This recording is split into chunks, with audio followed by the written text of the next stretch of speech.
અલ્યા પાણીપુરી તો ખાવા જાય પણ પાણીપુરીનો બિલ દિશે કોણ આમાંથી હે તું દે લે આ હો આપણી પાસે આજે પાણીપુરીના પૈસા નથી હો હે અલ્યા તારી પાસે પૈસા નથી અલ્યા તો તું દે પૈસા પૈસા તો મારી પાસે નથી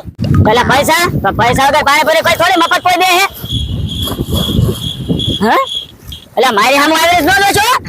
હું 1 રૂપિયા ન દેવાનો કાલ મારા જાના મારી બે પાણીપુરી ખાઈ જાવ ખબર 1 રૂપિયા કોઈ ન દેતા ચાલો મારા જાના બે ખાઈ ખાઈ માર ભાગી જાય અલ્યા બિલ મારે શું કરવાનું તું આજ અમને ખવડાય ને અમે તને ખવડાવશું ઓય ખવડાય ને તારા આમ ખવડાવશું કાઈ હા તો બોલે ના તો બરાબર હાલ જો આજ તને ખવડાવું કાલ બે દિને તને ખવડાવજો હાલો ક્યાં ગયા લે પાણીપુરી તો લઈ આવ્યો ઓલા બે ક્યાં ગયા એટલે ઓલો ચીમનો આયો આ જો ઇનકો પાણીપુરી લઈ આવ્યો કાલ આયો હા લાયો જો આ